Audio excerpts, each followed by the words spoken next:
ಎಲ್ರಿಗೂ ನಮಸ್ಕಾರ. ನೀವು ನೋಡ್ತಾ ಇದ್ದೀರಾ ಟಿವಿ ವಿಕ್ರಮ. ನಾನು ಮುಮ್ತಾಜ್ ಅಬ್ದುಲ್ ನೆಲ್ಲಡ್ಕ. ವೀಕ್ಷಕರೇ, ರಜೆ ಮುಗಿದ ಮೇಲೆ ತರಗತಿಗಳು ಆರಂಭ ಆಗೋದಂತೆ. ನಿಮಗೆ ಗೊತ್ತಿತ್ತಾ? ನನಗೆ ಗೊತ್ತಿರಲಿಲ್ಲ. ಆಕ್ಚುಲಿ ಮಧು ಬಂಗಾರಪ್ಪನವರು ಹೇಳಿದ ಮೇಲೇನೆ ನನಗೆ ಗೊತ್ತಾಗಿತ್ತು. ಹಾಗಾಗಿ ಮಧು ಬಂಗಾರಪ್ಪನವರೇ, ನಿಮ್ಮ ಹತ್ರ ಇನ್ನೊಂದು ಪ್ರಶ್ನೆನ ಕೇಳಬೇಕು ನಾನು. ಜಾತಿ ಗಣತಿಯನ್ನ ಮಾಡಿ ಹಿಂದೂಗಳನ್ನ ಒಡಿತಾ ಇರುವಂತದ, ಅಥವಾ ಹಿಂದೂಗಳನ್ನ ಒಡಿಬೇಕು ಅಂತಾನೆ ಜಾತಿ ಗಣತಿಯನ್ನ ಮಾಡ್ತಾ ಇದ್ದಾರೆ ನಿಮ್ಮ ಸಿದ್ದರಾಮಯ್ಯನವರು? ರಾಜ್ಯವನ್ನ ಕೊಳ್ಳೆ ಹೊಡೆಯೋದಕ್ಕೆ ಅಂತಾನೆ ಜಾತಿ ಗಣತಿಯನ್ನ ಮಾಡ್ತಾ ಇದ್ದಾರಾ, ಅಥವಾ ಜಾತಿ ಗಣತಿ ಮೂಲಕ ಜನರನ್ನ ಕೊಳ್ಳೆ ಹೊಡೆಯುವಂತಹ ಪ್ಲಾನಾ? ಹೆಂಗ ನೋಡಿದ್ರು ಒಂದೇ ಅಲ್ವಾ? ವೀಕ್ಷಕರೇ, ಯಾರದ್ದೋ ದುಡ್ಡು ಎಲ್ಲಮ್ಮನ ಜಾತ್ರೆ ಅಂತ ಹೇಳ್ತಾರಲ್ವಾ, ಲಿಟರಲಿ ಕಾಂಗ್ರೆಸ್ ಸರ್ಕಾರ ಕೆಲಸವನ್ನ ಮಾಡ್ತಾ ಇದೆ. ನಮ್ಮ ಹಣವನ್ನ ಹಿಡ್ಕೊಂಡು ತಮ್ಮ ರಾಜಕೀಯ ಆಟವನ್ನ ಆಡ್ತಾ ಇದ್ದಾರೆ. ಸಿದ್ದರಾಮಯ್ಯನವರು 7 ಕೋಟಿ ಜನರ ಸಮೀಕ್ಷೆಯನ್ನ ಕೇವಲ 15 ದಿನದೊಳಗೆ ಮುಗಿಸಬೇಕು ಅಂತ ಹೊರಟಿದ್ದೀರಲ್ವಾ? ಏನು ಮಾಡ್ತೀರಾ? ಹೆಂಗ್ ಮಾಡ್ತೀರಾ? ಏನ್ ಸಾಧಿಸೋದಕ್ಕೆ ಹೊರಟಿದ್ದೀರಾ? ಸರ್ವೆ ಹೆಸರಲ್ಲಿ ನಮ್ಮ 420 ಕೋಟಿ ಹಣವನ್ನ, ಐ ರಿಪೀಟ್, 420 ಕೋಟಿ ಹಣವನ್ನ ಖರ್ಚು ಮಾಡ್ತಾ ಇದ್ದೀರಲ್ವಾ? ಇದಕ್ಕೆ ಯಾರು ಜವಾಬ್ದಾರರು? ಮೊದಲ ದಿನದಿಂದಾನೆ ಈ ಜಾತಿ ಗಣತಿಯಲ್ಲಿ 108 ಎಡವಟ್ಟು, ಸಮಸ್ಯೆ ಮೇಲೆ ಸಮಸ್ಯೆ. ಸರ್ವರ್ ಸಮಸ್ಯೆ, OTP ಸಮಸ್ಯೆ, ಅಪ್ಲಿಕೇಶನ್ ಡೌನ್ಲೋಡ್ ಆಗದ ಸಮಸ್ಯೆ, UHID ಹೊಂದಾಣಿಕೆ ಆಗದ ಸಮಸ್ಯೆ, ಶಿಕ್ಷಕರಿಗೆ ಕಿಟ್ ಸಿಗದ ಸಮಸ್ಯೆ, ಒಂದಷ್ಟು ಪ್ರಶ್ನೆಗಳು ಅಪ್ಲಿಕೇಶನ್ ಅಲ್ಲಿ ಕಾಣಿಸೋದೇ ಇಲ್ಲ ಅಂತ ಆ ಸಮಸ್ಯೆ. ಬೆಳಗಾವಿಯಲ್ಲಿ ನೋಡಿದ್ರೆ ಶಿಕ್ಷಕರು ರೊಚ್ಚಿಗೆದ್ದು ಬಿಟ್ರು. ಜಾತಿ ಗಣತಿ ಆಪ್ ಓಪನ್ ಆಗ್ತಾ ಇಲ್ಲ, ಏನ್ ಸರ್ವೆ ಅಂತ ನಾವು ಮಾಡೋದು, ಇದು ಸರಿಯಾಗೋವರೆಗೂ ನಾವು ಹೋಗೋದೇ ಇಲ್ಲ ಅಂತ ಪಟ್ಟು ಹಿಡಿದು ಕೂತಿದ್ರು. ಅಪ್ಡೇಟ್ ಇರಬೇಕು, ಮಾಹಿತಿ ಯಾರ ಸರಿ ಇರಬೇಕು, ಮನಿ ಇಂತಲ್ಲಿ ಅದಾವಂತ ನಮ್ಗೆ ಯಾರ ತೋರ್ಸಾಕರ ಬರಬೇಕು, ಯಾವುದೂ ಇಲ್ಲ. ಸಂಪೂರ್ಣ ಅಪ್ಡೇಟ್ ಆಗೈತಿ, ಇವತ್ತು ಚಾಲು ಮಾಡ್ರಿ ಅನ್ನೋ ಮಟ್ಟ ನಾವ್ಯಾರು ಇಲ್ಲಿರ್ತಕ್ಕಂಥವ್ರು ದಯವಿಟ್ಟು ನಾವು ಸಮೀಕ್ಷೆಯನ್ನ ಪ್ರಾರಂಭ ಮಾಡೋದಿಲ್ಲ. ಏನಾರ ಅಂತ ಬರತೈತಿ. ಅವ್ರಿಗೆ 4 ಸಲ ಸಬ್ಮಿಷನ್ ಕೊಟ್ಟೆ. ಅವ್ರು ಲಾಸ್ಟ್ ಹೇಳಿದ್ರೆ 20 ಸಲ ಆತ್ರಿ OTP. ನಮ್ದು 20 ಸಲ ಹೆಂಗ್ OTP ಕೊಡೋಣ, ಯಾವ ಗ್ಯಾರಂಟಿ ಮೇಲೆ ಕೊಡೋಣ ಅಂತ ಕೇಳ್ತಾರೆ ಸರ್. 10:30 ಮಟ್ಟ ನಿಮ್ ಜೊತೆ ನಾವು ಟೈಮ್ ಸ್ಪೆಂಡ್ ಮಾಡಕ್ ಆಗಂಗಿಲ್ಲ, ನಮ್ದೇ ಆದ ಕೆಲಸಗಳದಾವು, ಎದ್ದು ಹೋಗ್ರಿ ಅಂದ್ರು ಸರ್. ಸಾರಿ ಕೇಳಿ ಎದ್ದು ಬಂದೀನಿ ಸರ್. ನಾನು ಸಾಫ್ಟ್ವೇರ್ನಾಗ ಆಪ್ಷನ್ ಕೊಟ್ಟಿಲ್ಲ ಸರ್. ಸಾಫ್ಟ್ವೇರ್ ಫುಲ್ ಒಂದ ಮಾತನಾಗ ಹೇಳಬೇಕಂದ್ರೆ ಡೆಡ್ ಸಾಫ್ಟ್ವೇರ್. ಆಮೇಲೆ ಅಲ್ಲಿ ತಹಶೀಲ್ದಾರರು ಸಮಾಧಾನ ಮಾಡಿ ಕಳಿಸ್ಕೊಟ್ರು. ಕೇವಲ ಅಲ್ಲಿ ಮಾತ್ರ ಅಲ್ಲ, ಬಹಳಷ್ಟು ಕಡೆ ಇಂತಹ ಸಮಸ್ಯೆ ಆಗ್ತಾ ಇದೆ. ಇದು ಸರ್ಕಾರದ ಹಣೆ ಬರಹ. ಇದು ಸಿದ್ದರಾಮಯ್ಯನವರ ಜಾತಿ ಗಣತಿ. ಯಾವುದೇ ಪೂರ್ವ ಸಿದ್ಧತೆ ಇಲ್ಲ, ಸರಿಯಾದ ತರಬೇತಿ ಇಲ್ಲ. ಒಟ್ಟಾರೆಯಾಗಿ ಅರ್ಜೆಂಟ್ ಅಲ್ಲಿ ಈ ಜಾತಿ ಗಣತಿಯನ್ನ ಮಾಡ್ತಾ ಇದ್ದಾರೆ. ನಾನು ಹೇಳಿದ್ನಲ್ವಾ, 2015ರಲ್ಲಿ ಕೈಗೊಂಡಿದ್ದಂತಹ ಜಾತಿ ಗಣತಿ ಕಸದ ಬುಟ್ಟಿಗೆ ಹೋಗಿದ್ದಾಗಿದೆ. ಈಗ ಮಾಡ್ತಾ ಇದ್ದಾರಲ್ವಾ, ಇದು ಕೂಡ ಕಸದ ಬುಟ್ಟಿಗೆ ಸೇರೋದ್ರಲ್ಲಿ ಯಾವ ಅನುಮಾನ ಕೂಡ ಕಾಣಿಸ್ತಾ ಇಲ್ಲ. ವೀಕ್ಷಕರ, ರಾಜ್ಯದ ಅಭಿವೃದ್ಧಿಗೆ ಕೇಳಿದ್ರೆ ಹಣ ಇಲ್ಲ, ರಾಜ್ಯದ ವಿಚಾರದಲ್ಲಿ ದೂರದೃಷ್ಟಿ ಮೊದಲೇ ಇಲ್ಲ, ಉದ್ಯಮಿಗಳನ್ನ ಉಳಿಸ್ಕೊಳ್ಳೋದಕ್ಕೆ ಇವರಿಗೆ ಆಸಕ್ತಿ ಇಲ್ಲ. ಭ್ರಷ್ಟಾಚಾರ ತಾಂಡವಾಡ್ತಾ ಇದೆ. ದಿನ ಬೆಳಗಾದ್ರೆ ಬೆಲೆ ಏರಿಕೆ, ರಸ್ತೆ ಗುಂಡಿಗಳನ್ನು ಮುಚ್ಚೋದಕ್ಕೆ ಯೋಗ್ಯತೆ ಇಲ್ಲದಂತಹ ಸರ್ಕಾರ ನಮ್ಮ ಹಣದಲ್ಲಿ ಸಮೀಕ್ಷೆಯನ್ನು ಮಾಡ್ತಾ ಇದೆ. ಸಮೀಕ್ಷೆ ಹೆಸರಲ್ಲಿ ಜಾತಿ ಅಂತ ಓಡಿತಾ ಇದ್ದಾರೆ. ವೀಕ್ಷಕರೇ, ಸರ್ಕಾರ ಇದನ್ನ ಸಾಮಾಜಿಕ ಹಾಗೂ ಆರ್ಥಿಕ ಸರ್ವೆ ಅಂತ ಹೇಳ್ಕೊಂಡು ಹೋಗ್ತಾ ಇದ್ದಾರೆ. ಮಾಡ್ತಾ ಇರೋದು ಜಾತಿ ಗಣತಿ, ಹೆಸರು ಮಾತ್ರ ಸರ್ವೆ. ಮಾಡ್ತಾ ಇರೋದು ಜಾತಿ ಲೆಕ್ಕಾಚಾರ. ಕೇಂದ್ರ ಸರ್ಕಾರದ ಅಧಿಕಾರವನ್ನ ರಾಜ್ಯ ಸರ್ಕಾರ ಚಲಾಯಿಸ್ತಾ ಇದೆ. ಯಾಕೆ? ನಾನು ಹಿಂದಿನ ಕಾರ್ಯಕ್ರಮದಲ್ಲೂ ಹೇಳಿದ್ದೆ, ಇವರ ಗುರಿ, ಇವರ ಏಮ್ ಒಂದೇ, ಇಲ್ಲಿ ಚುನಾವಣೆ, ಕುರ್ಚಿ. ಅದೇ ಉದ್ದೇಶಕ್ಕೆ ಇವುಗಳನ್ನ ಮಾಡ್ತಾ ಇರುವಂತದ್ದು. ಸಿದ್ದರಾಮಯ್ಯನವರು ಕುರ್ಚಿಯನ್ನು ಉಳಿಸ್ಕೊಳ್ಳೋದಕ್ಕೆ ಇವುಗಳನ್ನ ಮಾಡ್ತಾ ಇದ್ದಾರೆ. ಕಾಂಗ್ರೆಸ್ ಹೈಕಮಾಂಡ್ಗೂ ಇದೇ ಬೇಕು, ಸಿದ್ದರಾಮಯ್ಯನವರಿಗೂ ಇದೇ ಬೇಕಿತ್ತು. 2015ರಲ್ಲಿ ರಾಜ್ಯ ಸರ್ಕಾರ ಸರ್ವೆಯನ್ನ ಮಾಡಿತ್ತಲ್ವಾ, ಏನಾಯ್ತು? ಅದಕ್ಕೆ 150 ಕೋಟಿಗೂ ಹೆಚ್ಚು ಹಣವನ್ನು ಖರ್ಚು ಮಾಡಿದ್ರು. ಈಗ ಆಗ್ತಾ ಇರುವಂತಹ ಸರ್ವೆಗೆ 420 ಕೋಟಿ ಹಣವನ್ನು ಖರ್ಚು ಮಾಡ್ತಾ ಇದ್ದಾರೆ. ಎಷ್ಟು? 420 ಕೋಟಿ ಕಷ್ಟ ಆಗುತ್ತಲ್ವಾ ಕೇಳೋದಕ್ಕೆ? ಏನು ಮಾಡೋದು? ಇದು ನಿಮ್ಮ ಗ್ಯಾರಂಟಿ ಸರ್ಕಾರದ ಹಣೆ ಬರಹ. ಗ್ಯಾರಂಟಿ ಸರ್ಕಾರ ಹೇಳ್ಕೊಂಡು ಅಧಿಕಾರಕ್ಕೆ ಬಂದ ಮೇಲೆ ನಿಮಗೆ ಈ ರಾಜ್ಯಕ್ಕೆ ಅದೇನು ಮಾಡಿದಾರೋ ಏನು ಮಾಡ್ತಾರೋ ಬಿಡ್ತಾರೋ ಗೊತ್ತಿಲ್ಲ. ಆದರೆ ನಿಮ್ಮ ಹಣವನ್ನ ಪ್ರತಿದಿನ ಲೂಟಿ ಮಾಡ್ತಾ ಇರೋದಂತೂ ಗ್ಯಾರಂಟಿ. ಆ ಭರವಸೆಯನ್ನ ಸಿದ್ದರಾಮಯ್ಯನವರು ಪ್ರತಿದಿನ ನೀಡ್ತಾನೆ ಇದ್ದಾರೆ. ವೀಕ್ಷಕರ, ಈ ಜಾತಿ ಗಣತಿಯಲ್ಲಿ ಸುಮಾರು 60 ಪ್ರಶ್ನೆಗಳಿದ್ದಾವೆ ಅಂತೆ. ಒಂದಷ್ಟು ಓದ್ತೀನಿ. ಅದರಲ್ಲಿ ಮೊಬೈಲ್ ಸಂಖ್ಯೆ ಕೇಳ್ತಾರೆ, ನಿಮ್ಮ ಜನ್ಮ ದಿನಾಂಕ, ಆಮೇಲೆ ನಿಮ್ಮ ಮನೆಯ ಮುಖ್ಯ ಉದ್ಯೋಗ, ಮನೇಲಿ ಎಷ್ಟು ಜನ ಇದ್ದೀರಾ, ದಿನಸಿ ಆದಾಯ, ಸಾಲ ಇದೆಯಾ, ಪಿಂಚಣಿ ಪಡಿತಾ ಇದ್ದೀರಾ, ಒಟ್ಟು ಜಮೀನೆಷ್ಟು, ಶೌಚಾಲಯ ಇದೆಯಾ, ಕುಡಿಯುವ ನೀರಿನ ಮೂಲ ಯಾವುದು, ಮನೆಯಲ್ಲಿ ಎಷ್ಟು ಕೊಠಡಿಗಳು ಇದ್ದಾವೆ, ಇಂಟರ್ನೆಟ್ ಸೌಲಭ್ಯ ಇದೆಯಾ, ಮೊಬೈಲ್ ಸೌಲಭ್ಯ ಇದೆಯಾ, ವಾಹನ ಇದೆಯಾ, ಜಾತಿ ಆಧಾರದ ಮೇಲೆ ಭೇದ ಭಾವವನ್ನು ಅನುಭವಿಸ್ತಾ ಇದ್ದೀರಾ. ಹೀಗೆ ಒಟ್ಟು ಸುಮಾರು 60 ಪ್ರಶ್ನೆಗಳಿದ್ದಾವೆ. ಇಲ್ಲಿ ಆರ್ಥಿಕ ಮಾಹಿತಿ, ತಿಂಗಳ ಆದಾಯ, ತಿಂಗಳ ಖರ್ಚಿನ ಮಾಹಿತಿ, ಹೀಗೆ ಬಹಳಷ್ಟು ಮಾಹಿತಿಯನ್ನು ಯಾಕೆ ನೀಡಬೇಕು? ಖಾಸಗಿ ಮಾಹಿತಿಯನ್ನು ಇಟ್ಕೊಂಡು ನೀವೇನು ಮಾಡ್ತೀರಾ?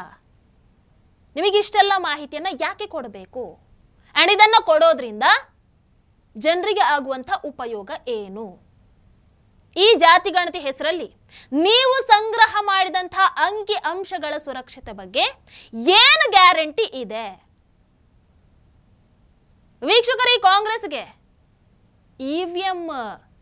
ಇವಿಎಂ ಅದರ ಮೂಲಕ ಓಟನ್ನು ಹಾಕಿದ್ರೆ ಸಂಶಯ, ಓಟು ಚೋರಿ ಅಂತ ಬಾಯಿ ಬಡ್ಕೊಳ್ತಾರೆ. ಇವಿಎಂ ಬಗ್ಗೆ ಒಂಚೂರು ನಂಬಿಕೆ ಇಲ್ಲ. ಹ್ಯಾಕು ಅದು ಇದು ಅಂತ ಪಾಠ ಮಾಡ್ತಾರೆ, ಬ್ಯಾಲೆಟ್ ಪೇಪರ್ ಬೇಕು ಅಂತ ವಾದ ಮಾಡ್ತಾರೆ. ಆದರೆ ಈಗ ನೀವು ಸಮೀಕ್ಷೆ ಮಾಡ್ತಾ ಇದ್ದೀರಲ್ವಾ, ಆ ಸಮೀಕ್ಷೆ ಹೆಸರಲ್ಲಿ ಸಂಪೂರ್ಣ ಮಾಹಿತಿಯನ್ನು ಪಡ್ಕೊಳ್ತಾ ಇದ್ದೀರಲ್ವಾ, ಪಿನ್ ಟು ಪಿನ್ ಮಾಹಿತಿಯನ್ನು ಪಡ್ಕೊಳ್ತಾ ಇದ್ದೀರಲ್ವಾ, ಯಾವುದರಲ್ಲಿ? ಮೊಬೈಲ್ನಲ್ಲೂ ಟ್ಯಾಬ್ನಲ್ಲೂ ಅದನ್ನು ಎಂಟ್ರಿ ಮಾಡ್ತಾ ಇದ್ದೀರಲ್ವಾ, ಆ ಡೇಟಾಗಳನ್ನ. ಆದರೆ ಅವುಗಳು ಎಷ್ಟು ಸುರಕ್ಷಿತ ಅಂತ ನಮಗೆ ಹೇಳಿ. ಅವುಗಳು ಎಷ್ಟು ಸುರಕ್ಷಿತ? ಅದು ಹ್ಯಾಕ್ ಆಗಲ್ವಾ? ಏನ್ ಗ್ಯಾರಂಟಿ ಕೊಡ್ತೀರಾ? ವೀಕ್ಷಕರ, ಒಂದು ಕಡೆ ಒಬ್ಬ ವ್ಯಕ್ತಿಯ ಸಂಪೂರ್ಣ ಹಿನ್ನೆಲೆ, ಪಿನ್ ಟು ಪಿನ್ ಮಾಹಿತಿಯನ್ನು ಸಂಗ್ರಹ ಮಾಡ್ತಾರೆ, ಅದರ ಸುರಕ್ಷತೆಗೆ ಯಾವುದೇ ಗ್ಯಾರಂಟಿ ಇಲ್ಲ. ಇನ್ನೊಂದು ಕಡೆ ಸಮೀಕ್ಷೆ ಹೆಸರಲ್ಲಿ ಜಾತಿ, 2002ರಲ್ಲಿ ನಮ್ಮ ರಾಜ್ಯದಲ್ಲಿ 207 ಜಾತಿ ಇದ್ದಂಥದ್ದು. ಈಗ ಸಮೀಕ್ಷೆ ಮಾಡ್ತಾ ಇದ್ದಾರಲ್ವಾ, ಆ ಹ್ಯಾಂಡ್ ಬುಕ್ ಅಲ್ಲಿ 1560 ಜಾತಿಗಳಿದ್ದಾವೆ. ಹಿಂದೂ ಜಾತಿಯ ಜೊತೆಗೆ ಕ್ರಿಶ್ಚಿಯನ್ ಕೂಡ ಸೇರಿಸಿದ್ದಾರೆ. ಮುಖ್ಯ ಜಾತಿಯನ್ನ ಉಪಜಾತಿ ಮಾಡಿದ್ದಾರೆ. ಆ ಮೂಲಕ ಸಮೀಕ್ಷೆ ಅಂತ ಹೆಸರು, ಮಾಡೋದು ಜಾತಿ ಬೇರ್ಪಡಿಸುವಂತಹ ಕೆಲಸ. ಈ ರೀತಿ ಮಾಡೋದಕ್ಕೆ, ಜಾತಿ ಅಂತ ಬಾಯಿ ಪಡ್ಕೊಳ್ಳೋದಕ್ಕೆ ಸರ್ಕಾರ ಎಷ್ಟು 420 ಕೋಟಿ ಹಣವನ್ನ ಖರ್ಚು ಬೇರೆ ಮಾಡ್ತಾ ಇದೆ. ಅದಕ್ಕೆ ನಾನು ಹೇಳಿದ್ದು, ಯಾರದ್ದೋ ದುಡ್ಡು ಎಲ್ಲಮ್ಮನ ಜಾತ್ರೆ. ವೀಕ್ಷಕರು, ಇನ್ನು ಈ ಜಾತಿ ಗಣತಿಯನ್ನು ಪ್ರಶ್ನಿಸಿ ಸಲ್ಲಿಸಿರುವಂತಹ ರಿಟ್ ಅರ್ಜಿ ವಿಚಾರಣೆ ಹೈಕೋರ್ಟ್ ಅಂಗಳದಲ್ಲಿ ಇದೆ. ಇಲ್ಲಿ ಸರ್ಕಾರದ ಪರವಾಗಿ ವಾದವನ್ನ ಮಾಡ್ತಾ ಇರುವಂತಹ ಅಭಿಷೇಕ್ ಮನು ಸಿಂಘ್ವಿ ಅವರು ಏನ್ ಹೇಳ್ತಾರೆ ಅಂತಂದ್ರೆ, ಈ ಸಮೀಕ್ಷೆ ಅನ್ನುವಂಥದ್ದು ಈ ಬಾರಿ ಆಗ್ತಾ ಇರುವಂಥದ್ದು ಏನಲ್ವಲ್ಲ, ಇದು ಮೊದಲ ಸಮೀಕ್ಷೆ ಅಲ್ವಲ್ಲ, ಈ ಹಿಂದೆ ಕೂಡ ಸಮೀಕ್ಷೆಗಳು ನಡೆದಿದ್ದಾವೆ. ಸರ್ಕಾರದ ನೀತಿ ನಿರೂಪಣೆಗೆ ಪೂರಕವಾಗಿ ಈ ಸಮೀಕ್ಷೆ ಮಾಡಲಾಗ್ತಾ ಇದೆ.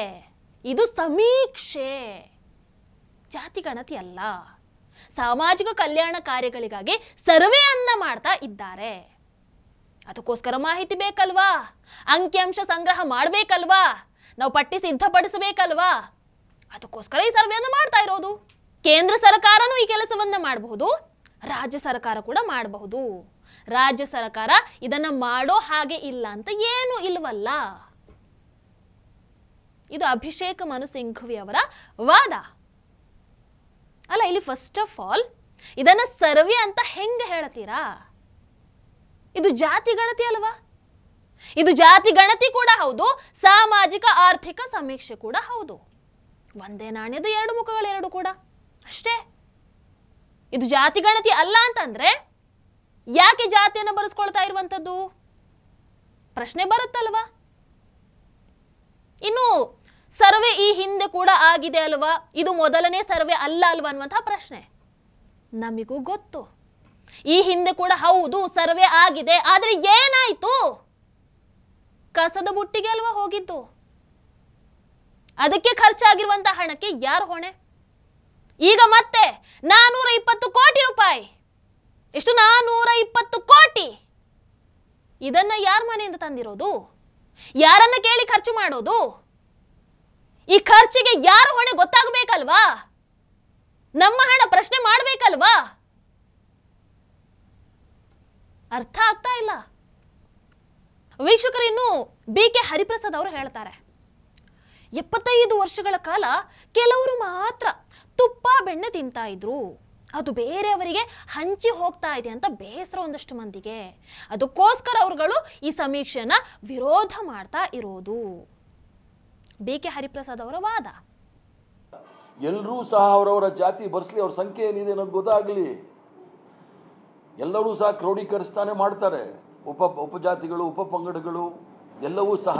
ಅಂದರೆ 75 ವರ್ಷಗಳ ಕಾಲ ಬೆಣ್ಣೆ, ಮೊಸರು, ಹಾಲು ಎಲ್ಲ ಒಬ್ಬರೇ ತಿಂತಾ ಇದ್ರಲ್ಲ, ಅದು ಬೇರೆಯವ್ರಿಗೆ ಹಂಚಿ ಹೋಗ್ತಾ ಇದೆ ಅಂತೇಳಿ ಕೆಲವ್ರಿಗೆ ಬೇಸರ ಆಗಿರ್ಬೋದು, ಅದಕ್ಕೆ ಮಾಡಿರ್ಬೋದು. ಇದು ಕಾಂಗ್ರೆಸ್ ಪಕ್ಷದ ಪ್ರಣಾಳಿಕೆ. ಆಯ್ತು, ನೀವು ಹೇಳಿದ್ದನ್ನು ಒಪ್ಕೊಳ್ಳೋಣ, ತಿಂತಾ ಇದ್ರು ಆಯ್ತು. ಆದ್ರೆ ಆ ತಿಂತಾ ಇದ್ದಾಗ ನೀವೇನು ಮಾಡ್ತಾ ಇದ್ರಿ? ಯಾಕೆ ತಿನ್ನೋದಕ್ಕೆ ಬಿಟ್ರಿ? ಯಾಕೆ ಬಿಟ್ರಿ? ಕೇವಲ ಈ ವಿಚಾರ ಅಂತಲ್ಲ, ಎಲ್ಲ ವಿಚಾರದಲ್ಲೂ ಕೂಡ 75 ವರ್ಷಗಳ ಕಾಲ ಯಾರು ಏನು ಎಷ್ಟೆಷ್ಟು ತಿಂದಿದ್ದಾರೆ, ಹೇಗೆಲ್ಲ ತಿಂದಿದ್ದಾರೆ, ಅಂಡ್ ಇವತ್ತು ಅದಕ್ಕೆ ಅವರುಗಳ ಪರಿಸ್ಥಿತಿ ಏನಾಗಿದೆ ಅನ್ನುವಂಥದ್ದು ಪ್ರತಿಯೊಬ್ಬರಿಗೂ ಗೊತ್ತು. ಹರಿಪ್ರಸಾದ್ ಅವರೇ, ಸ್ಪೆಷಲ್ ಆಗಿ ನೀವೇನದ್ರ ಬಗ್ಗೆ ಹೇಳುವಂತಹ ಅವಶ್ಯಕತೆ ಇಲ್ಲ. ಅರ್ಥ ಆಗಿರ್ಬೇಕಲ್ವಾ? ನೋಡೋಣ ಇವರ ಈ ಜಾತಿ ಗಣತಿ ಆಟ, ಕುರ್ಚಿ ಆಟ, ಅಧಿಕಾರದ ಆಟ ಎಲ್ಲಿವರೆಗೂ ಹೋಗುತ್ತೆ, ಏನಾಗುತ್ತೆ, ಅಂಡ್ ಇನ್ನೂ ಈ ರಾಜ್ಯದ ಜನರ ಪ್ರಾಣವನ್ನ ಅದು ಹೆಂಗೆಲ್ಲ ಹಿಂಡುತ್ತಾರೆ ಅನ್ನುವಂಥದ್ದನ್ನ ಆಯ್ಕೆ ಮಾಡಿರೋ ತಪ್ಪಿಗೆ ಕಾದು ನೋಡಬೇಕಾಗಿರುವಂತಹ ಕರ್ಮ ನಮ್ಮದು. ಏನಂತೀರಾ? ನಿಮ್ಮ ಅನಿಸಿಕೆಯನ್ನು ದಯವಿಟ್ಟು ಕಾಮೆಂಟ್ ಮೂಲಕ ತಿಳಿಸಿ. ಹಾಗೆ ವಿಡಿಯೋ ನಿಮಗೆ ಇಷ್ಟ ಆದಲ್ಲಿ ಲೈಕ್ ಮಾಡಿ, ಶೇರ್ ಮಾಡಿ. ನಮಸ್ಕಾರ. ಟಿವಿ ವಿಕ್ರಮ, ದೇಶ ನಿಮ್ಮ ಕೈಯಲ್ಲಿ. ಈ ಕಾರ್ಯಕ್ರಮ ನಿಮಗೆ ಇಷ್ಟ ಆಗಿದ್ದಲ್ಲಿ ಲೈಕ್, ಶೇರ್ ಹಾಗೂ ಕಮೆಂಟ್ ಮಾಡಿ. ಟಿವಿ ವಿಕ್ರಮದ ಕಾರ್ಯಕ್ರಮಗಳನ್ನು ನಿರಂತರವಾಗಿ ವೀಕ್ಷಿಸಲು ಸಬ್ಸ್ಕ್ರೈಬ್ ಮಾಡಿ, ಬೆಲ್ ಐಕನ್ ಒತ್ತಿ.